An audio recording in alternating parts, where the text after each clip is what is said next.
Issue क्या था? Issue ये था कि बैटिंग नहीं चली। इशू ये था कि आपकी ओवरऑल बॉलिंग ने परफॉर्म नहीं किया। इशू ये था कि आपकी कप्तानी सही नहीं हुई।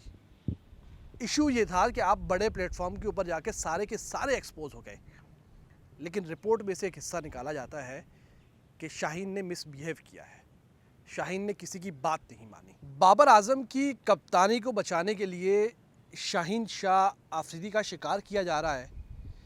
क्या शाहीन शाह आफरीदी ने वाकई में मिसबिहेव किया है, या फिर बाबर को बचाने के लिए उस रिपोर्ट में से सिर्फ मखसूस हिस्सों को निकाल कर शाहीन शाह आफरीदी को साइड लाइन करने के लिए और एक लोगों की तवज्जो जो है ना असल इशू से हटाकर शाहीन पर लगाने की जो है वो कोशिश की जा रही है। जो रिपोर्ट सामने आई है उसके मुताबिक रिपोर्ट का कुछ हिस्सा सामने है कि शाहीन ने मिसबिहेव किया। हम भी मानते हैं कि वो थोड़ा गुस्से का तेज़ है और बहुत ज़्यादा नाराज़ भी था, किया होगा। यहाँ तक तो बात समझ में आती है। क्या पाकिस्तान टीम वाकई में शाहीन की वजह से हारी है? क्या पाकिस्तान टीम वाकई में आयरलैंड के ख़िलाफ़ जो मैच हारी है उसमें शाहीन का किरदार था?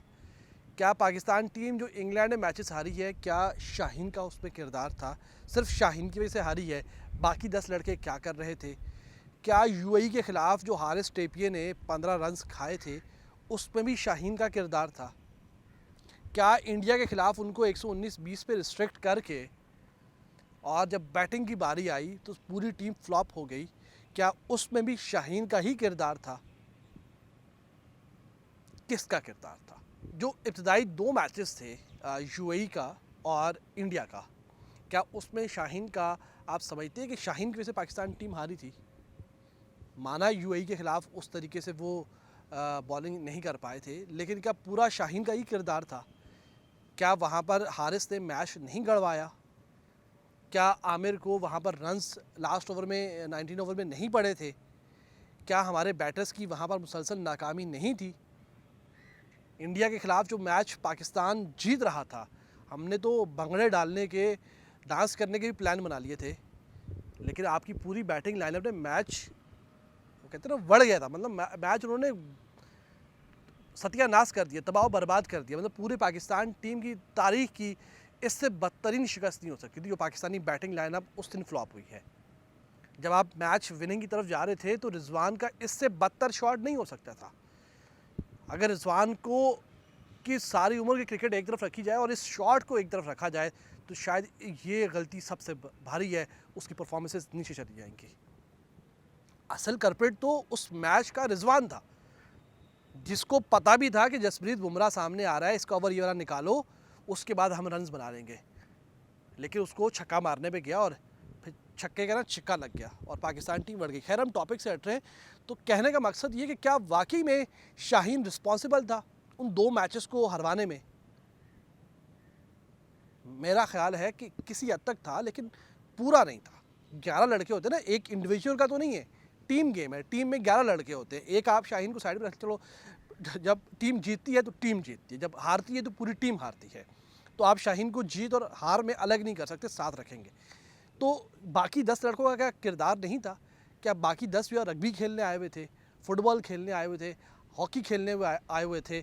क्या वहाँ पर कप्तानी, आपको लगता है कि इतनी मैच्योर कप्तानी हुई थी कि पाकिस्तान टीम जो है वो उसके बावजूद हार गई?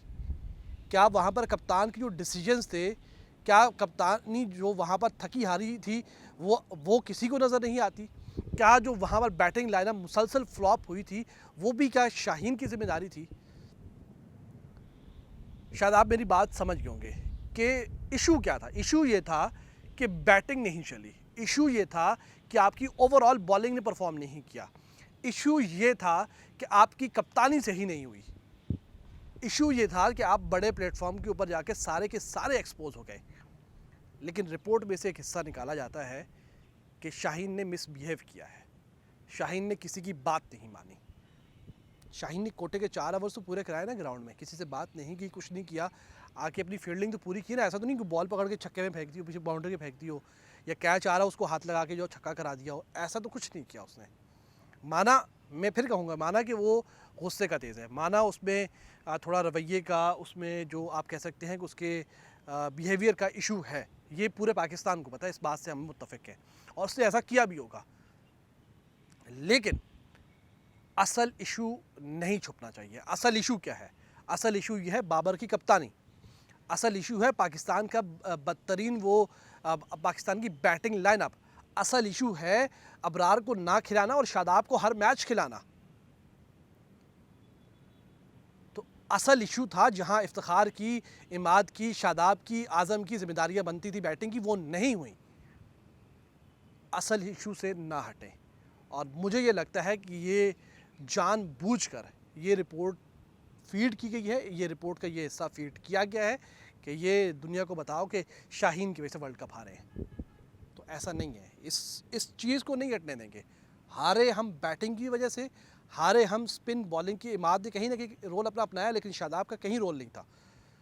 बैटिंग, स्पिन बॉलिंग का शादाब वाला पार्ट और कप्तानी, फास्ट बॉलर्स का भी किरदार है थोड़ा बहुत, लेकिन आपका मेजर जो इशू था, बड़ा जो इशू था, वो आपका ये था।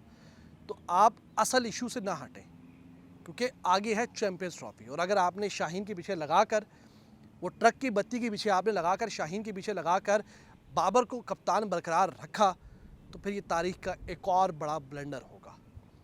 फिर तारीख मोहसिन नकवी को माफ़ नहीं करेगी। फिर तारीख आपसे सवाल करेगी और आपसे पूछा जाएगा कि एक कप्तान जिसने 3 T20 world cup, 1 ODI world cup, 2 Asia cup, WTC world test championship आपको नहीं जितवा सका, उसमें क्वालिफाई नहीं करा सका, तो फिर वो चैम्पियंस ट्रॉफी के लिए भी कप्तान क्यों मुकर्रर हुआ? तो ये सवाल मैं छोड़े जा रहा हूँ। आपके जवाबात का और आपकी राय का इंतज़ार रहेगा।